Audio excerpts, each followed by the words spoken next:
साधना में अत्यंत आवश्यक। तो कहते हैं अब हमारा मन अन्यगामी नहीं है, चित्त अन्यगामी नहीं है, फिर कैसा? बोले अनन्यगामी। अनन्यगामी देखिए, न अन्य इति अनन्य, किसी और का नहीं, केवल एक का होना, उसी में रमना। भगवान चित्त की एकाग्रता को साधने के लिए कई बार, पहले 6 अध्याय में भी ठाकुर जी ने चर्चा की, योगी नियत मानस निरुद्धम योग सेवया, और यहां कहते अभ्यास योग युक्ते। तो इसका अर्थ यह है अनन्यगामी चित्त बनाए। अनन्यगामी चित्त जो होगा अंतर्मुखी होगा, और एकाग्रता के लिए चित्त की अंतर्मुखता आवश्यक है। बहिर्मुखी चित्त कभी एक चीज पे टिक नहीं पाता है। इसलिए सबसे पहला क्या सूत्र है? अभ्यास से चित्त को एकाग्र बनाना है। अन्यगामी चित्त हो, अंतर्मुखी हो जाए। अच्छा सोचिए जरा, हम लोग मंदिर में जाते हैं ना, मंदिर में जाकर ठाकुर जी का दर्शन करते हैं। इसलिए क्यों जाते हैं हम लोग मंदिर में? दर्शनाय, दर्शन के लिए। कई लोगों का एक स्वभाव है, मंदिर में जाकर मंदिर के सामने ठाकुर जी के आगे हाथ जोड़ के आंख बंद कर लेते हैं। यह नहीं, नियम यह है कि ठाकुर जी का स्वरूप जो आपने मंदिर में दर्शन किया, आप बाहर आ जाइए, चबूतरे पे कहीं बैठ जाइए, फिर ठाकुर जी का जो स्वरूप है अपने हृदय में उतारिए। तो हृदय का स्वरूप और परमात्मा का जो स्वरूप, वो दोनों विरोधी नहीं है। तो चित्त वहां टिकाना है चित्त को। तो भगवान जिसका दर्शन क्या है, मेरे हृदय में बसा है, ये अनुभव। हनुमान, मुझे एक छोटी सी बात याद आती है। हनुमान जी जब पहली बार राम से मिलते हैं, हमारे विनोद में लोग कहते हैं कि राम जी से मिलते हैं हनुमान जी तो अपना परिचय कैसे देते हैं? राम जी भी ऐसे परिचय देते हैं, कौशलेश दशरथ के जाए। ऐसी चर्चा हो रही थी। थोड़ी देर में मैं उसके व्यापक चर्चा में नहीं जाऊंगा। तो प्रभु पहचानी पर्यो गही चरण, सो सुख उमा जाई नहीं बरना। हनुमान ने पहचान लिया प्रभु को। तो भगवान राम ने कहा, मैंने तो कोई खास परिचय तो दिया नहीं, हमने तो एक साधारण मनुष्य के नाते परिचय दिया। कैसे? बोले हम दशरथ के बेटे हैं, पिता की आज्ञा का पालन करने के लिए हम वन में आए हैं। ये मेरा भाई लक्ष्मण है, ये मेरी धर्मपत्नी सीता है। मैंने एक साधारण परिचय दिया, तो आपने मुझे पहचाना कैसे? हमारे आचार्य लोग कहते हैं, चिंतक कहते हैं, हनुमान जी कहते हैं, नहीं, मैं तो आपको देखकर फिर अपने को देख रहा था। फिर क्या कर रहे थे? बोले फोटो मिला रहा था। फोटो मिला रहा था मतलब आपको देखा और अपनी मियां देखा। जो देख रहा है, जो देख रहा है भीतर से, वही दिख रहा है बाहर। तो इसका मतलब क्या हुआ? जो वह है वो यह है। तो क्या हुआ? ये दोनों का फोटो मिल गया। क्योंकि जासु हृदय आगार बसहि राम सर चाप धर। तो फोटो मिल गया, तो प्रभु पहचान पर्यो गही चरण। तो सज्जनों, ये विरोधी चिंतन न हो। जो हमारे हृदय का और बाहर का जो चिंतन है वो विरोधी ना हो। और विरोधी जब नहीं होता है तो चित्त अंतर्मुखी अपने आप होने लगता है। तो अनन्यगामी चित्त क्या है? जिस चित्त को पूर्ण स्वाद, पूर्ण आनंद की अनुभूति जहां मिल जाए, चित्त वहीं अनन्यगामी हो जाता है। चेतसा नान्यगामिना। अच्छा, हमारा चित्त अनन्यगामी है या अन्यगामी है?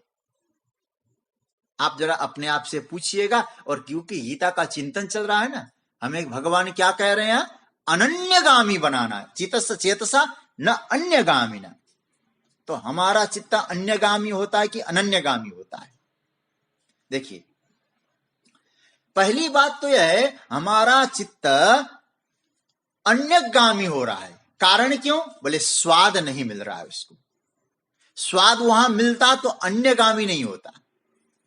स्वाद क्यों नहीं मिल रहा है? क्योंकि अभ्यास नहीं है। और अभ्यास क्यों नहीं है? विवेक अनुकूल अभ्यास नहीं। हमारा जो अभ्यास कभी कभी होता है ना, शास्त्र और विवेक के अनुकूल नहीं हो पाता है। अभ्यास हम ना ऐसा नहीं कि नहीं करते हैं, करते हैं। एक चोर भी चोरी करने के लिए अभ्यास तो करता ही होगा, वहां भी तो उसका अभ्यास है। लेकिन चोरी करने का जो अभ्यास है, क्या विवेक अनुकूल अभ्यास है? क्या आपका विवेक इसको कह रहा है कि ठीक कर रहे हो? जुआ खेलने का अभ्यास, क्या आपका विवेक कह रहा है कि तुम जुआ खेलो, अच्छी चीज है? हम थोड़ा चिंतन करें अपने आप पर। हम लोग ऐसा नहीं कि अभ्यास नहीं करते। ये जो शराब पीते होंगे ये लोग भी तो पहले अभ्यासी होते होंगे। तो यहां भगवान कह रहे हैं कि इसलिए सभी आचार्यों ने जो अभ्यास को क्या कहा, विवेक विरुद्ध अभ्यास न हो। अब एक बात और कहूंगा, जब विवेक के अनुकूल अभ्यास की बात मैं जब कह रहा हूं, तो विवेक किसको कहेंगे फिर आप? विवेक हम उसको कहते हैं सद और असत के बीच में आपने पहचान कर सद को पाने के लिए जो आपका अभ्यास है, उसका नाम है विवेक अनुकूल अभ्यास। बात समझना। इसलिए विवेक का अर्थ है केवल बुद्धि नहीं है। विवेक का अर्थ होता है जो दो चीजें हैं, एक सत है एक असत है। सत और असत के बीच में आपने सत को पहचान कर सत को पाने के लिए जो आपका निरंतर प्रयत्न है, उसका नाम है अभ्यास। तो अनन्यगामी, भगवान के सिवाय हमारा कोई दूसरा लक्ष्य नहीं है। वहां से कहीं आना जाना नहीं, वहीं टिके रहना है।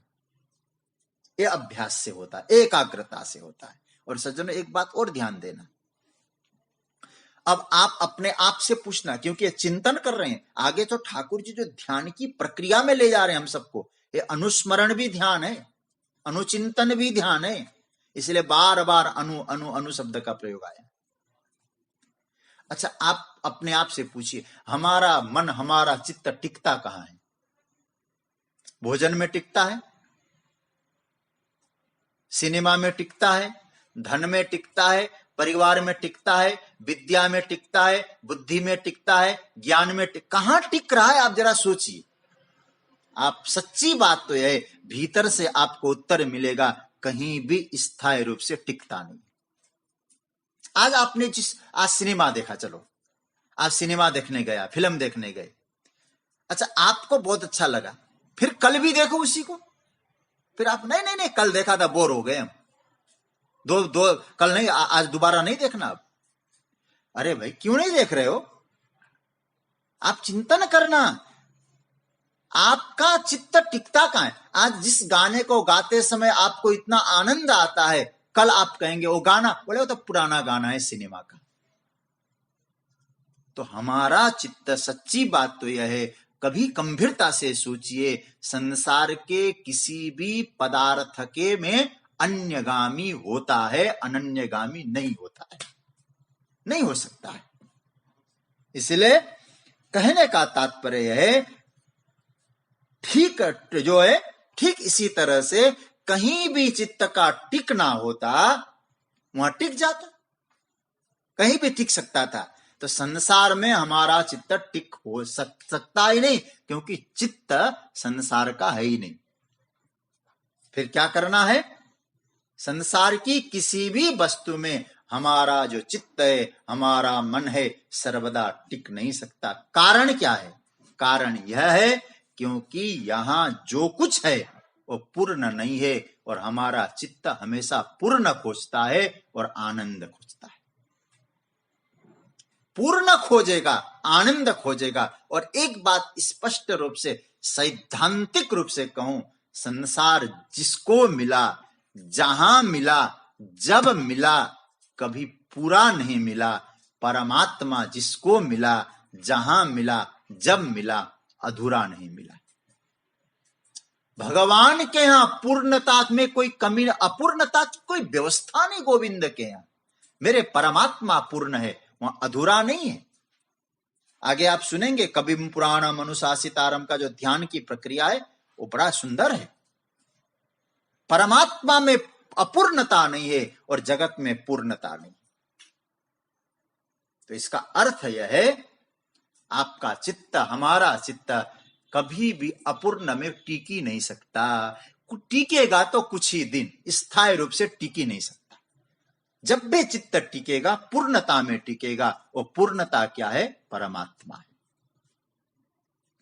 जिसका चित्त निरंतर अभ्यास से भगवान में टिक गया सज्जनों, फिर हटेगा नहीं। तो अभ्यास पूर्वक अपने चित्त को अनन्यगामी बनाना है तो कठिन, यदि बन जाए तो हटाना कठिन। और चित्त जब अनन्यगामी हो जाए, परमात्मा में टिक जाए, तो सज्जनों इतना ही कहा जा सकता है, तो आपका जो चित्त है ना, उस जीवन में जितनी भी ग्लानियां आए, वो ग्लानियों का असर आपके चित्त पे, आपके मन पे नहीं पड़ेगा। चित्त यदि प्रभु में अनन्यगामी हो जाए तो भगवान कह रहे हैं इस प्रकार से अभ्यास पूर्वक, अभ्यास योग युक्तेन अपने चित्त को अनन्यगामी बनाओ। चित्त चेतसा नान्यगामिना। और फिर अनुचिंतन करो। अनुचिंतन, अनन्यगामी बनाकर अनुचिंतन। अब अनुचिंतन की बात आ गई। अनुचिंतन का मतलब ध्यान। पहला अभ्यास, एकाग्रता, अब ध्यान में बैठ जाओ, क्योंकि चित्त अब पूर्ण परमात्मा में आप अभ्यास पूर्वक लगाने का प्रयास करो। लग जाए, उसको समझाओ, विषयों में सुख नहीं, परमात्मा में सुख है। अखंड चिंतन प्रारंभ हो जाए। इसलिए जगत गुरु शंकराचार्य कहते शास्त्रानुमोदित चिंतन प्रारंभ होगा। खंड का चिंतन से काम नहीं चलने वाला, अखंड चिंतन चले। अब मैं ज्यादा लंबी चौड़ी बात नहीं करूंगा। अखंड चिंतन क्या है? अच्छा, आप अपने आप से पूछिए, हमारे में अखंड चलने वाली चीज क्या है? अभी आंखें खुली है ना, आंख भी कुछ देर के लिए विश्राम करना है तो अखंड नहीं, आंख भी बंद हो जाए। हाथ भी चलते हैं तो थोड़ी देर बंद हो जाए। आप चिंतन करते रहिए, अखंड क्या चलता है जीवन में। जब तक जीवन है, हमारे पास जो श्वास है ना, ये अखंड चल रहा है। श्वास खंडित हो गया तो सब गया, जीवन खंडित हो गया। इसलिए निरंतर चलने वाली कोई चीज है, उसका नाम है श्वास। तो यदि श्वास अखंड है तो श्वास के साथ परमात्मा का चिंतन भी अखंड बनाओ। हरिओम हरिओम राम। इसलिए कहीं एक मैंने भजन सुना था, वो कहा जाता है कि श्वासों की माला पे सिमरू में तेरा नाम। श्वास की माला पे, उसमें हम भगवान का सुमिरन करें। श्वासों की माला पे सुमिरू में तेरा नाम, मेरे मन की मैं जानू और तेरे मन की राम। श्वासों की माला में सिमरू में तेरा नाम। ये श्वास जब चल रहे हैं तो क्या होगा? ये अखंड चल रहे हैं। तो यदि नाम लेने का अभ्यास हो जाएगा, आपको अनुचिंतन का अभ्यास हो जाएगा, तो प्रत्येक श्वास में परमात्मा का नाम हो जाएगा। एकाग्रता अच्छी तरह सज जाएगी। ऐसा करने से क्या होगा? आपके जो श्वास की गति है ना, वो बड़ी सूक्ष्म हो जाएगी। और श्वास की गति जितनी सूक्ष्म होती जाएगी, हमारे संत लोग कहते हैं, आपका मन उतना ही चैतन्य से भर जाएगा। मन को चैतन्य बनाने की प्रक्रिया ही हमारे जीवन की आध्यात्मिक साधना है। अभ्यास करो। अभ्यास के बाद और चित्त को एकाग्र बनाओ, परमात्मा का ध्यान करो, चित्त को विश्रांति मिलेगी। और याद रखना, प्रभु ने ये नहीं कहा है कि जो मैं कह रहा हूं तुम सुन लो। बोले नहीं, अनुस्मरत या स्मरण, अनुचिंतन। अनुचिंतन करो। केवल सुनने मात्र से चित्त की विश्रांति नहीं है, इसको करना पड़ता है, प्रयास करना पड़ता है। इसलिए 3 बातें अब तक हो गई। अभ्यास, एकाग्रता, चित्त चेतसा नान्यगामिना, और अनुचिंतन मतलब ध्यान। अच्छा भाई, अब अनुचिंतन अर्थात ध्यान हम किसका करें? बोले परमं पुरुषं दिव्यम याति पार्थानुचिंतयन। अनुचिंतयन, चिंतन करते हुए, परमं पुरुषम दिव्यम याति, परम पुरुष, दिव्य परम पुरुष को प्राप्त करता है। ये बात ठाकुर जी ने कही। अब यहां परम पुरुष कौन है भाई? परम पुरुष को जानने के लिए हमें यहां आया परमं पुरुषम दिव्यम याति पार्थानुचिंतयन। कठोपनिषद में पहले अध्याय के तीसरी बल्ली का 11वां मंत्र, इसमें लिखा है महता परमव्यक्तम अव्यक्तात् पुरुषः परः पुरुषान्न परम किंचित सा काष्ठा सा परागति। ओ भगवान के विषय में आया कि भाई जीवात्मा से जो बलवान है वो भगवान की अव्यक्त माया शक्ति। उस माया शक्ति से भी जो श्रेष्ठ क्या है? वो परम पुरुष। उस परम पुरुष से श्रेष्ठ कोई है ही नहीं। बोले दिव्य पुरुष की जो चर्चा यहां कहा परमात्मा ने कि वो भगवान ही वो परम दिव्य पुरुष है, उसका हम लोग ध्यान करें, उसको हम प्राप्त करेंगे। ध्यान देना, वही एकमात्र तत्व है। तो कहते हैं कि इस अभ्यास समय, इस अभ्यास से क्या होगा? अभ्यासमय योग के द्वारा अनुचिंतन करते हुए अपने आप को परमात्मा को अपने आप से परमात्मा को उपलब्ध हो जाएगा, परमात्मा की प्राप्ति करेगा। कब करेगा? परमं पुरुषम दिव्यम याति। याति मतलब वर्तमान काल, प्राप्त होता है। मुझे बहुत अच्छा लगता है जब महापुरुषों की टीका देखता हूं। हमारे पूर्व राष्ट्रपति डॉक्टर सर्वपल्ली राधाकृष्णन ने इस श्लोक के भाष्य में लिखा है, यहां भगवान ने वर्तमान काल का प्रयोग करके कहा कि तुम परमात्मा का मरने के बाद पाओगे, ऐसा नहीं। यदि आपके जीवन में ये सद जाए, क्या सद जाए? ये तीन चीजें सद जाए, अभ्यास सद जाए, एकाग्रता सद जाए और ध्यान सद जाए, तो इसी जीवन में, इसी शरीर में के द्वारा परमं पुरुषम दिव्यम याति, जीते जी आप प्राप्त करेंगे। ऐसा सर्वपल्ली राधाकृष्णन जी का मत है और अच्छा लगा। चित्त तदरूप हो जाता है। इसलिए भगवान कहते मुझे ही स्मरण करो।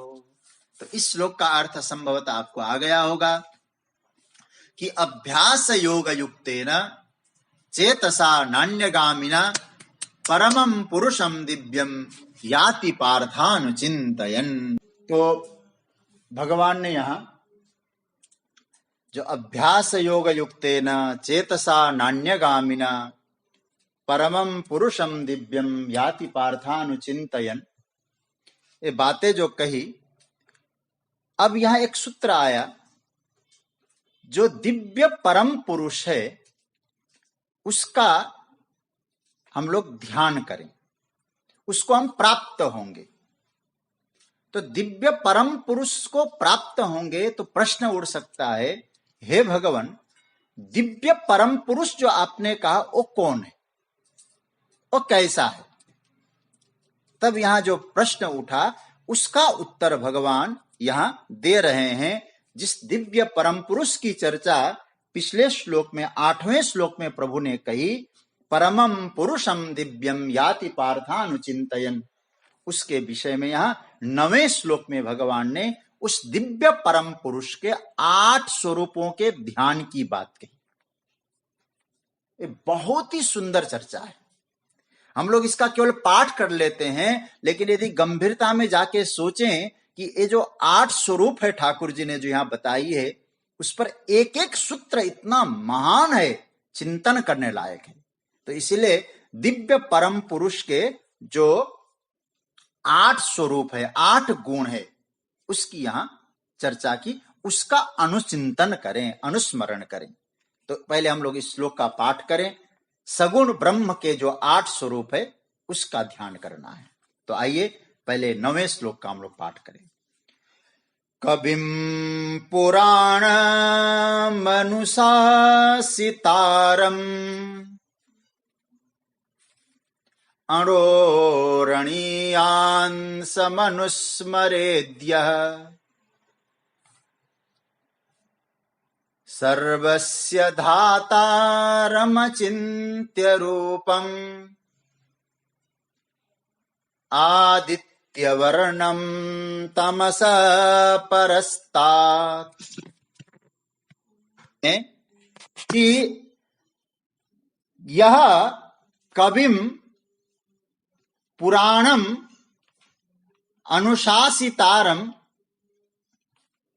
यह कविम पुराणम अनुशासितारम अणोरणीयांसम सर्वस्य धातारम अचिन्त्य रूपम आदित्यवर्णम तमसः परस्तात् अनुस्मरेत्।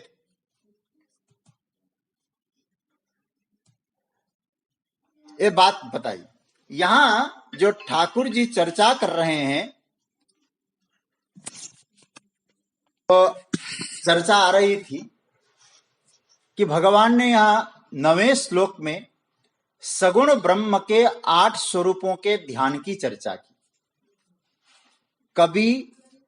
कविम पुराणम, यह मतलब जो पुरुष, कविम पुराणम सर्वज्ञ, अनादिकाल से चलता आया है जो पुराण, अनुशासितारम जगत का नियंता, अणोरणीयांसम सूक्ष्म से भी सूक्ष्म, सर्वस्य धातारम सबका धारण करने वाला, अचिंत्य रूपम जिसका स्वरूप चिंतन से परे है, आदित्य वर्णम सूर्यवत प्रकाश स्वरूप, तमसः परस्तात् अंधकार से परे अनुस्मरेत। यहां जो यह शब्द है एक कर्ता है, और अनुस्मरेत जो आया है एक क्रिया है। अब बहुत ध्यान से समझना इस श्लोक को। यह कर्ता है, अनुस्मरेत क्रिया है। यह मतलब जो साधक ऐसे स्वरूपों का अनुस्मरेत ध्यान करता है, तो कौन सा है? बोले जो परमम पुरुषम दिव्यम, इस बात को जो ठाकुर जी ने कही उसी की जो कंटिन्यूएशन है ये भगवान यहां कह रहे हैं। अब यहां 8 स्वरूप पहले आप लोग लिख लें, एक एक स्वरूप पर हम चिंतन करेंगे। कौन कौन सा है? कवि, पहला है कविम, दूसरा है पुराणम पुराण, तीसरा है अनुशासितारम, चौथा है अणोरणीयांसम, और पांचवा है सर्वस्य धातारम, छठा है अचिंत्य रूपम, सातवां है आदित्य वर्णम, और आठवां है तमसः परस्तात्। क्या करना है इनका? यह जो साधक इनका अनुचिंतन करता है, कौन सा? बोले परमम पुरुषम दिव्यम। ये जो परम पुरुष जो दिव्य है उसके ऐसे 8 स्वरूपों का चिंतन करना है। एक बात मैं आपको स्पष्ट कर दूं, यहां जिस स्वरूप की चिंतन की बात प्रभु ने कही, ये दृष्टा स्वरूप नहीं है। वेदांत वाले समझ लें, इस दृष्टा स्वरूप की चर्चा यहां नहीं की है, यहां सगुण ब्रह्म की चर्चा की। सगुण ब्रह्म का जो स्वरूप है कैसे कैसे हैं उसका हम लोग स्मरण करें। यहां अनुस्मरेत, अनुस्मर में भाष्यकार जगतगुरु शंकराचार्य कहते हैं, शास्त्राचार्य जो उपदेश है शास्त्रों के द्वारा, और जो आचार्य गुरुजनों के द्वारा जो उपदेश है उसका अनुस्मरण करना, उसको याद करना, उसका ध्यान करना, उसका चिंतन करना। सज्जनों ध्यान से समझना इस बात को। फिर मैं आपको निवेदन करूंगा, आपके इष्ट राम है, आपके इष्ट कृष्ण है, आपके इष्ट दुर्गा है, शिव है, काली है, भैरव है, कोई है आपके, पर आपके इष्ट में ये जो गुण गिना है वो होने चाहिए। आप अपने इष्ट में इन गुणों का देखें, इन गुणों का अनुचिंतन करें। देखो वो दिव्य परम पुरुष कैसा है, पहला शब्द दिया है कविम। कवि शब्द क्या है? कवि शब्द का अर्थ होता है सर्वज्ञम। कवि अर्थात सर्वज्ञ। बोला जाता है ना, जहां न पहुंचे रवि वहां पहुंचे कवि। तो सर्वज्ञ। और जैसे ईशावास्य उपनिषद में भी कवि शब्द आया, कबीर मनीषी परिभू स्वयंभू याथा तथ्य तोर्थान वेददात शाश्वतीभ्य समाभ्य। तो जगतगुरु शंकराचार्य कहते हैं कविम क्या है? बोले क्रांतदर्शिनम सर्वज्ञम इत्यर्थः। मजेदार सूत्र है। कहते हैं भगवान के लिए, अपने सगुण साकार इष्ट के लिए जो कवि शब्द आया है उसका अर्थ क्या है? सर्वज्ञ है। देखो भाई, वह उसको कोई भी बाधा उसके जीवन में वो अतिक्रमण करके विषयों को जानने का सामर्थ्य रखता है। वो कवि क्रांत अर्थात वो अतिक्रमण कर सकता है। उसके जीवन में जो हमारा इष्ट है, कवि है ना, उसके जीवन में देश की बाधा नहीं है, काल की बाधा नहीं है, दूरी और देरी की बाधा नहीं है। उसके सामने किसी प्रकार की बाधा नहीं ठहरती। न भीतर की बाधा है न बाहर की बाधा है। कवि है। अब ध्यान देना, और चाहे कंस का कारागार में जन्म लेना पड़े तो कंस का कारागार भी गोविंद के लिए बाधा नहीं बनता। वहां से भी वो निकल सकते हैं। और चाहे पहरेदार चौकस हो, चाहे बड़े बड़े दरवाजे लगे हों, चाहे सांकल हो, क्योंकि वो सर्वज्ञ है, सब कुछ जानता है, बाधा नहीं है। चाहे दुर्योधन महाभारत में गोविंद को बंदी बनाना चाहते हो तो भी कोई बाधा नहीं है। तो इसका अर्थ है एक साथ सर्व विषयों को वो जानता है। यह सगुण ब्रह्म की जो चर्चा है, फिर मैं आपको याद दिलाना चाहूंगा, यह दृष्टा की चर्चा मत समझना। हमारा जो इष्ट है सगुण ब्रह्म कैसा है? वो कवि है। अर्थात अब हमको क्या समझना है? आप आंख बंद करके अपने इष्ट का ध्यान कर रहे हैं। ऐसे गुण मेरे इष्ट में हैं। कैसा गुण है? कवि है।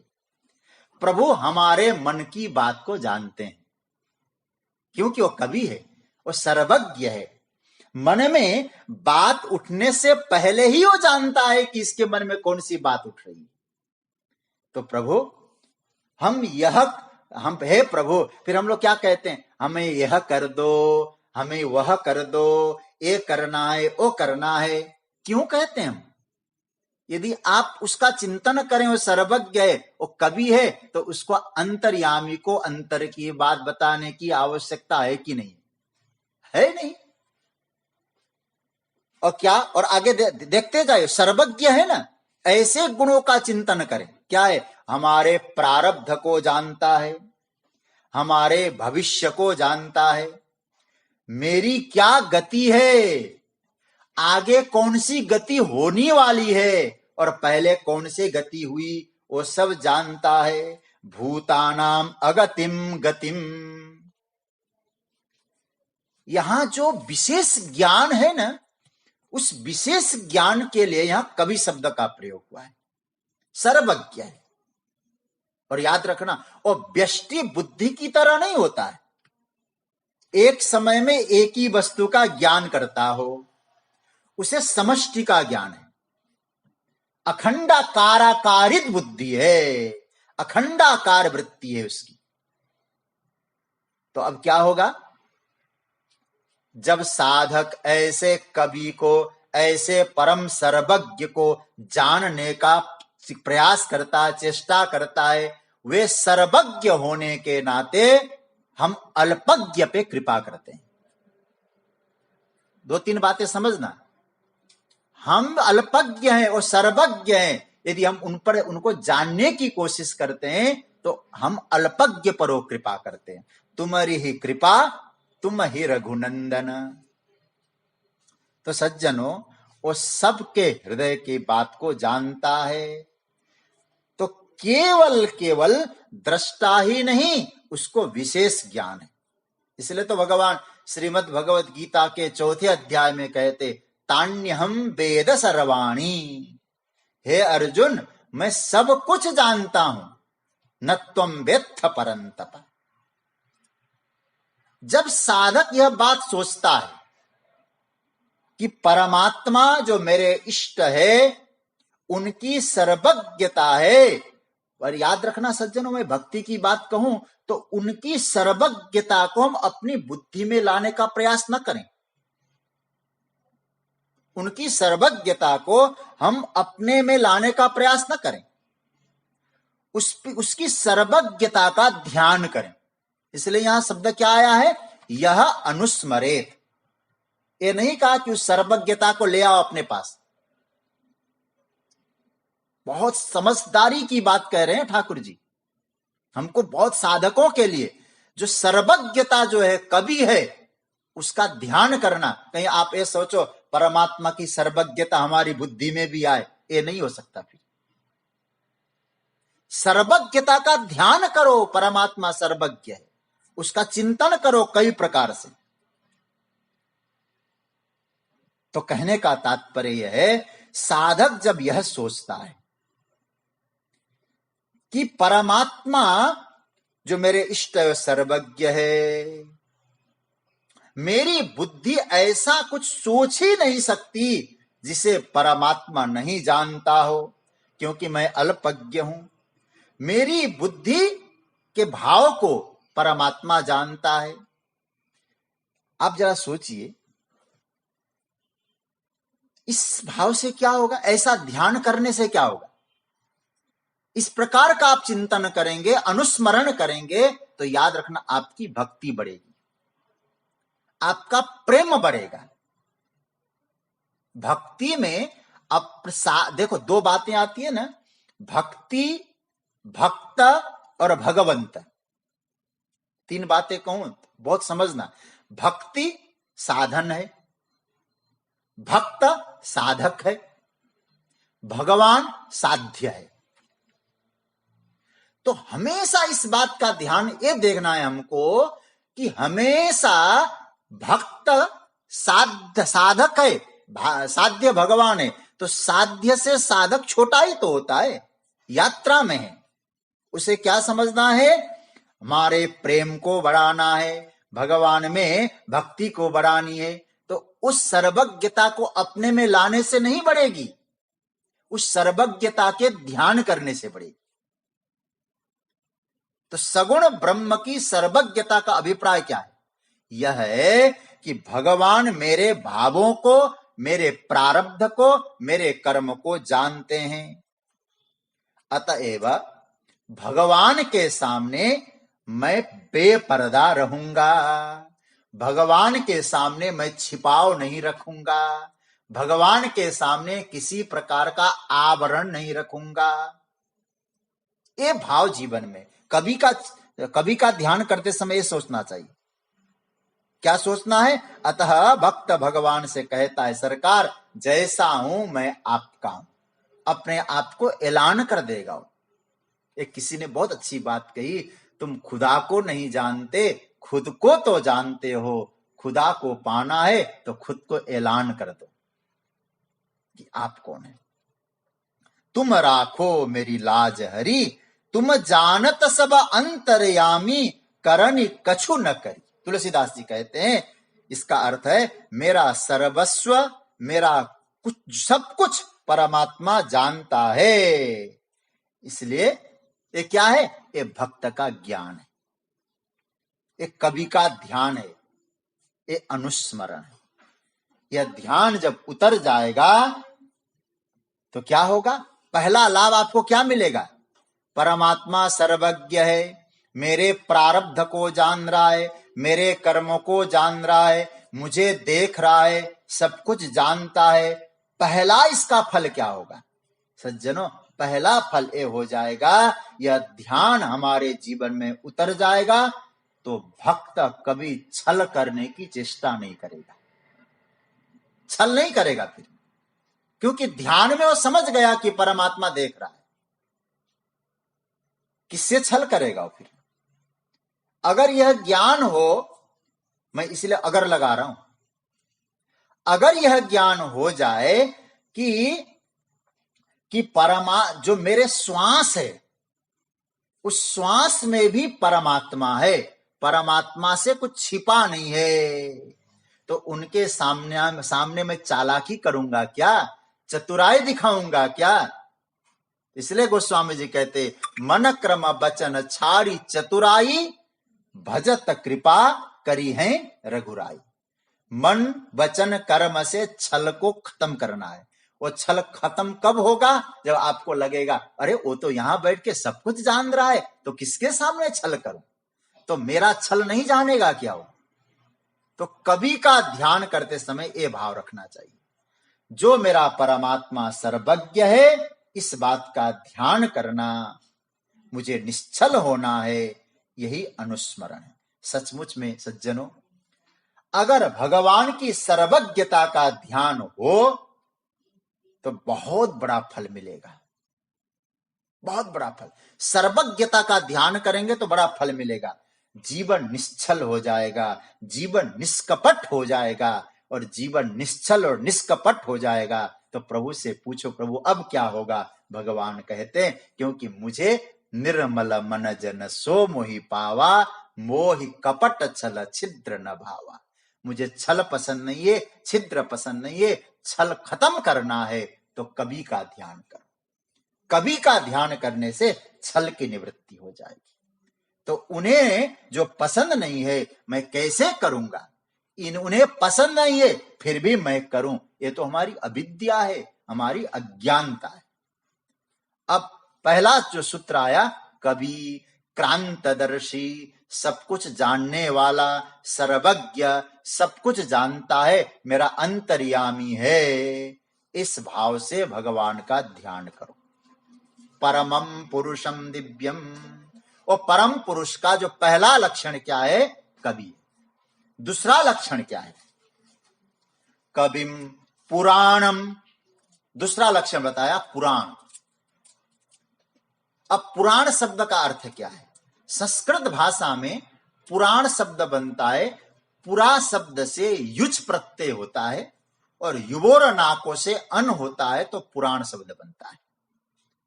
इसका अर्थ होता है कि जो पुरा अपि नवा भवति। बहुत सुंदर, मुझे जगतगुरु शंकराचार्य का शंकर भाष्य में जो उन्होंने पुराण शब्द का अर्थ किया है, बड़ा गजब का। पुराणम चिरंतनम, जो चिरंतन है, जो नित्य है, जो सतत है, वो पुराण है। ये जगतगुरु शंकराचार्य का भाव है, चिरंतनम। अच्छा भाई, सृष्टि कितनी पुरानी है? ये जो सृष्टि आप देख रहे हैं ना, ये कितनी पुरानी है? परमात्मा उससे भी पुराना है। ध्यान करो। अब कभी का आपने ध्यान किया, सर्वज्ञ है, मुझे वो देख रहा है, वो सब कुछ जानता है, हमारी क्रिया को जानता है, हमारे भविष्य को जानता है, प्रारब्ध को जान रहा है। आंख बंद करके केवल सुनना नहीं, ध्यान करना। अनुस्मरेत, यह अनुस्मरेत, यह मतलब जो साधक इस प्रकार का ध्यान करता है। किसका? पहला कवि के, उसका पुराण। पुराण मतलब ध्यान करो। सृष्टि कभी अनाथ नहीं थी, न रहेगी, क्योंकि सृष्टि बनने से पहले भी परमात्मा थे। इसका ध्यान। केवल जानने से काम नहीं बनेगा, वह पुराण है, तो पुराण को जानो। इस तरह से ध्यान करने का फल क्या है? उसके ध्यान करने से हमारे चित्त पर प्रभाव पड़ना चाहिए। पुराणम अनुस्मरेत, पुराण है ना, तो इसका मतलब है हमारा जन्म जन्मांतर से वो है, तो हमारे कई जन्म हुए, उन जन्मों से पहले भी वो था, कई जन्म होते जाएंगे, वो जन्म के बाद भी वो रहेगा। परम पुरातन है, नित्य नूतन है, वो हमारे साथ है। ये आप। और दूसरा भाव, ये जो संसार है, ये सृष्टि है, ये सृष्टि से पहले भी वो था। इसलिए पुराण शब्द को कई आचार्यों ने कहा अनादि। उसका कोई आदि नहीं है। सृष्टि की आदि है, सृष्टि का अंत है। हमारे शरीर का आदि है, शरीर का अंत है, लेकिन भगवान अनादि है। इसका अर्थ क्या है? व्यक्ति कभी अनाथ नहीं है, सृष्टि कभी अनाथ नहीं है। क्यों नहीं है? क्योंकि वो उससे पहले भी था, बाद में भी है। जैसे हमने जन्म लिया तो माता है मेरे, जन्म लेने से पहले माता थी, तब मैं आया। तो कहने का तात्पर्य है परमात्मा नित्य है, चिरंतन है। तो क्या समझना है? पहला ध्यान कवि का, सर्वज्ञ का, दूसरा ध्यान चिरंतन सत्ता का। जो नित्य सत्ता रहती है उसका ध्यान करो। उसका ध्यान करके, पहला ध्यान करके क्या सोचना? वो हमारा सब कुछ जानता है, उसके सामने हमें कुछ नहीं कहना है, केवल हमें चिंतन करना है, छल कपट से रहित होना है। दूसरा ध्यान करके ये समझना है हम अनाथ नहीं है। हमारा भगवान परमात्मा पहले से है, पुराण है, तो इसका मतलब हम बिल्कुल सनाथ है, अनाथ नहीं है। कविम पुराणम, एक सूत्र और, अनुशासितारम, तीसरा ध्यान है। परमात्मा का जो तीसरा लक्षण है वो क्या है? अनुशासितारम। आज 5 मिनट आगे बढ़ जाए तो घबराइएगा नहीं, क्योंकि कल अवकाश है। तो अनुशासितारम का अर्थ होता है वह अनुशासन करने वाला है। आंख बंद करिए, कवि का ध्यान किया, पुराण का ध्यान किया, अब अनुशासितारम का ध्यान करिए। हमारा जो राम है, हमारा जो कृष्ण है, वो कैसा है? अनुशासितारम है। पूरी दुनिया का शासक है। परमात्मा पूरे दुनिया का शासक है। सर्वस्य जगतः लिखा है जगतगुरु शंकराचार्य ने, सर्वस्य जगतः प्रशासितारम। सचमुच ईश्वर संपूर्ण जगत का ईशन करता है, इसलिए ईश्वर।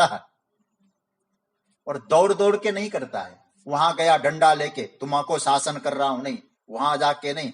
ऐसा नियम बना दिया, उसके नियमानुसार सब चलता है। अनुशासितारम। देखो, यमानाम नियमानाम राजा। सारे नियमों का राजा कौन है? हमारे यहां कहा जाता है यमानाम नियमानाम राजा यमराज। यमराज को नियमों का राजा कहा जाता है, ऐसा बोला जाता है। तो अब जरा देखना, नियमों का जो राजा, उस मतलब क्या हुआ? फल से संबंधित, कर्म फल से संबंधित व्यवस्था करने वाला धर्मराज। अनुशासितारम का बहुत सुंदर अर्थ है। कर्म सिद्धांत का जो फल है, उस फल के अनुसार व्यवस्था चलाने वाला जो है वो धर्मराज, राजा। अब यहां देखिए, यहां जो कुछ मिलता है हमारे कर्मों के आधार पर मिलता है। कभी कभी लगता है ना, उसको ज्यादा मिला, मुझे कम मिला। यहां न ज्यादा कुछ है, यहां कम न कुछ है। ये सृष्टि का मालिक है। वो तो क्षीर सागर में सोता है, फिर भी वो शासन करता है, सृष्टि चलती है। कठोपनिषद में एक बहुत बढ़िया मंत्र आया है, लिखा है, ये कठोपनिषद के दूसरे अध्याय का तीसरी बल्ली का तीसरा मंत्र है।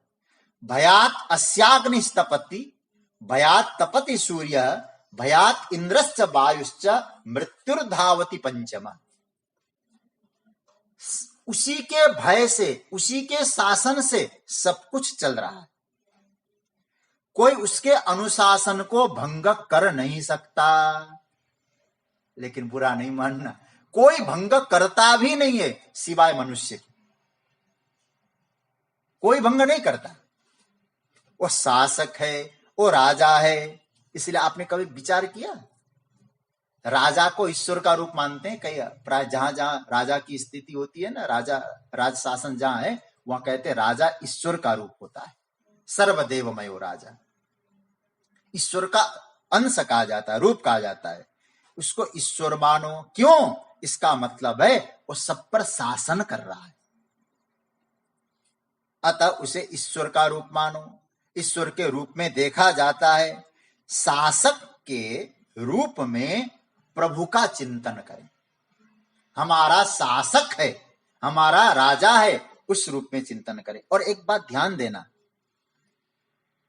हम शासक के प्रति श्रद्धावान कब होते हैं? हम लोग जहां रहते हैं वहां की व्यवस्था अच्छी हो, कोई चोरी न हो, लॉ एंड ऑर्डर ठीक होता हो, शासन व्यवस्था ठीक होती हो, तो हम लोग क्या समझते हैं? बोले अब हमें चिंता नहीं है। ठीक है, आप बहुत ध्यान से समझना। उसी तरह से भगवान कौन है? राजा है, हम है प्रजा।